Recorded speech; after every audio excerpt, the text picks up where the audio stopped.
할렐루야, 강창수의 바이블 산책입니다. 오늘은 여러분과 함께 회개와 천국이란 제목으로 함께 말씀을 나누고자 합니다. 마태복음 4장 17절입니다. 이때부터 예수께서 비로소 전파하여 이르시되 회개하라, 천국이 가까이 왔느니라 하시더라. 아멘. 여러분, 회개란 무엇일까요? 여러분 기억나십니까?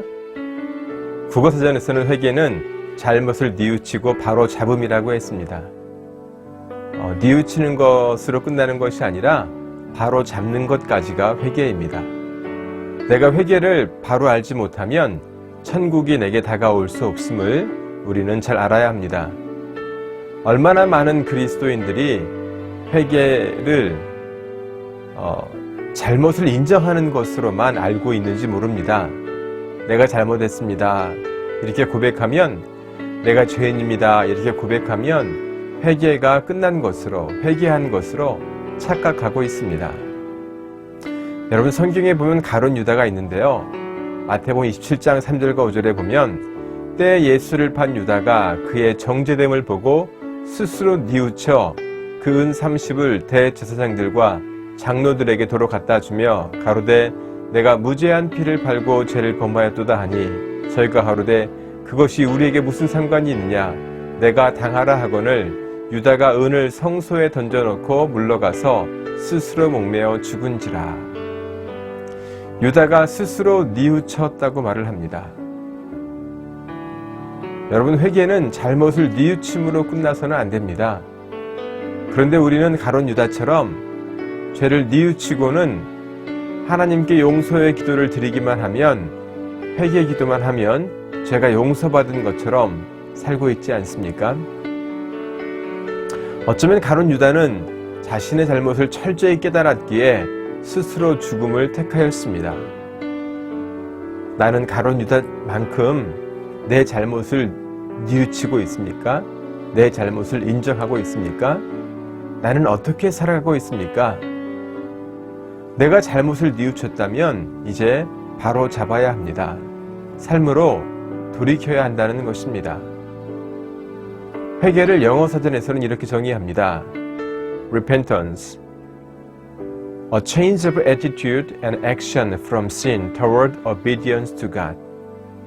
회개는 죄로부터 하나님께 복종하기 위한 태도와 행동의 변화라고 합니다.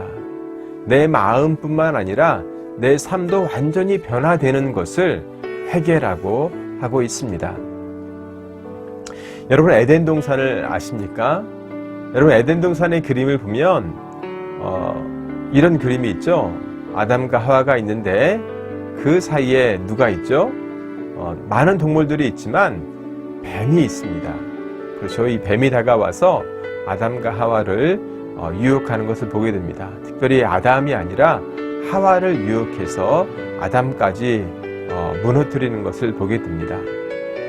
여러분, 에덴 동산에 뱀이 있다는 것은 에덴 동산이 완벽하지 않은 곳, 즉 천국이 아니라는 것입니다. 에덴 동산은 천국의 모형이고 아담과 하와가 하나님이 주신 명령을 지켜서 인내함으로 살아갈 때 영원한 천국에 들어갈 수 있는 하나의 그 테스트와 같은 그런 장소였음을 우리는 성경을 통해서 분명히 알 수 있습니다. 아담과 하와가 선악을 알게 하는 나무 열매를 먹고 에덴 동산에서 쫓겨나고 말았습니다. 창세기 3장 23절에 보면 여호와 하나님이 에덴 동산에서 그를 내보내어 그의 근원이 된 땅을 갈게 하시니라. 여러분, 만약에 아담과 하와가 선악을 알게 하는 나무의 열매를 먹고 나서 회개했다면 어떤 일이 있었을까요? 창세기 3장 9절과 10절에 보면 여호와 하나님이 아담을 부르시며 그에게 이르시되 내가 어디 있느냐? 이르되 내가 동산에서 하나님의 소리를 듣고 내가 벗었으므로 두려워하여 숨었나이다. 여러분, 왜 하나님께서 아담을 부르실까요? 그를 죽이기 위한 것이라면 부르지도 않고 바로 죽였을 수 있습니다. 그런데 아담을 부르시는 것은 전지전능하신 하나님께서 다 아시는데 아담을 부르신 이유는 아담에게 회개의 기회를 주시기 위함이 아닐까요? 창세기 3장 11절과 13절에 보면 이르시되 누가 너의 벗었음을 내게 알렸느냐? 내가 내게 먹지 말라 명한 그 나무 열매를 내가 먹었느냐? 아담이 이르되 하나님이 주셔서 나와 함께 있게 하신 여자 그가 그 나무 열매를 내게 주므로 내가 먹었나이다. 여호와 하나님이 여자에게 이르시되 내가 어찌하여 이렇게 하였느냐? 여자가 이르되 뱀이 나를 깨므로 내가 먹었나이다. 사랑하는 여러분, 우리는 하나님께서 나에게 회개의 기회를 주시는데 그 회개의 기회를 잡지 못하는 것을 보게 됩니다. 여러분, 아담은 어떻게 반응합니까? 하나님이 그의 이름을 부르시면서 아담아 어디 있느냐? 더 나아가서 왜 나무 열매를 먹었느냐? 이렇게 물으시는데 아담이 잘못했습니다. 나의 죄입니다. 이렇게 한 것이 아니라 어떻게 하죠? 하나님이 주셔서 나와 함께 있게 하신 여자 그가 그 나무 열매를 내게 주므로 내가 먹었나이다. 여러분, 누구 잘못이라는 거예요? 내 잘못이 아니라 하나님을 원망하고 있어요. 하나님 잘못이래요. 여자에게 또 물었습니다. 어찌하여 이렇게 하였느냐? 여자도 잘못했습니다. 내가 하나님의 말씀을 어겼습니다. 이렇게 하는 것이 아니라 뱀이 나를 깨므로 내가 먹었나이다. 여러분, 그 뱀은 누가 만드셨어요? 그것도 하나님이죠.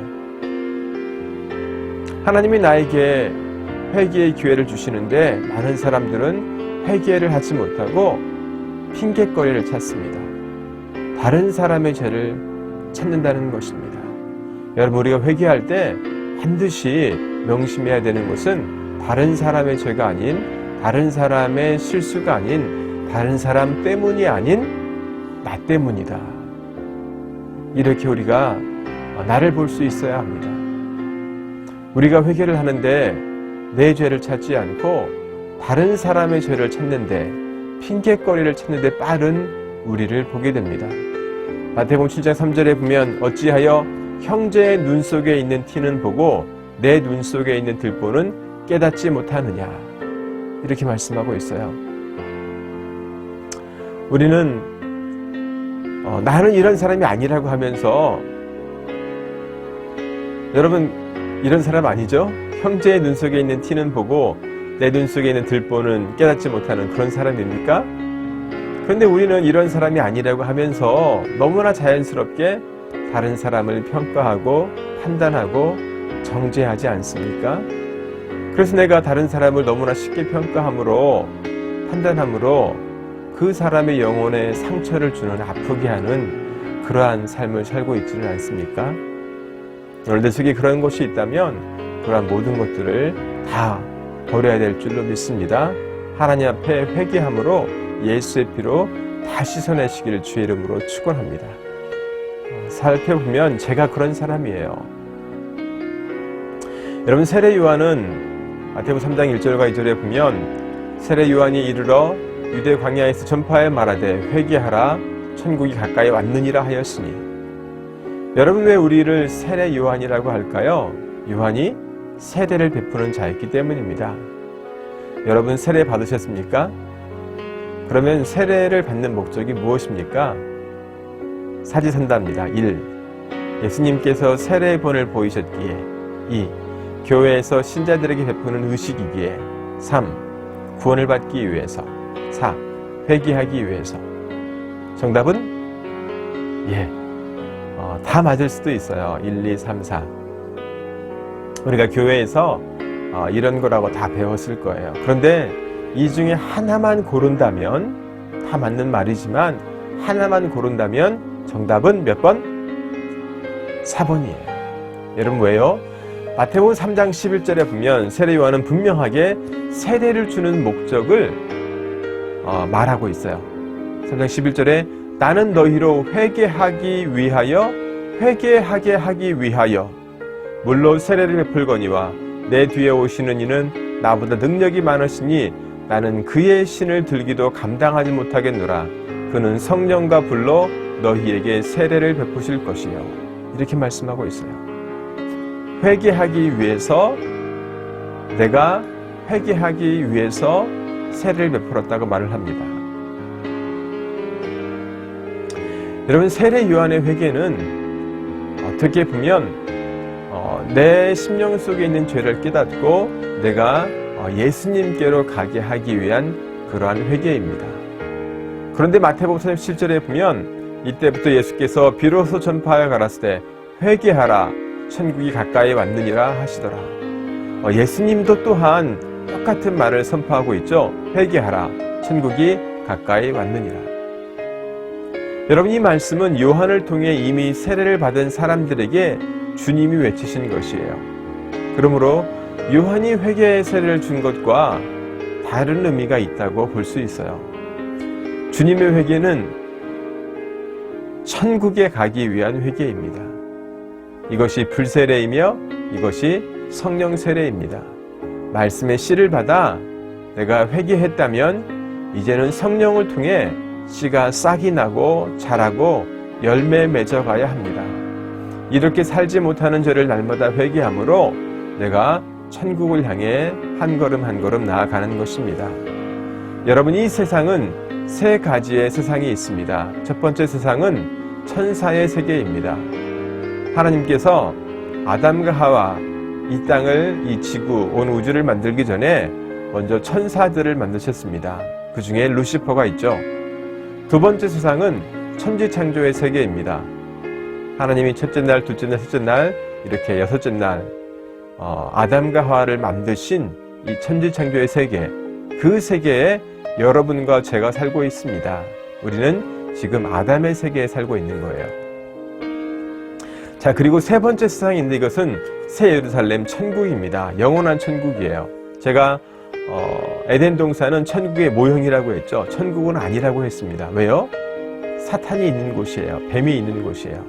천국에는 뱀이 없습니다. 바울은 자신이 셋째 하늘에 이끌려 갔다가 왔다고 했는데 이것이 셋째 세상, 셋째 하늘, 천국을 가리킨다고 볼 수 있습니다. 여러분, 천국은 어떤 곳일까요?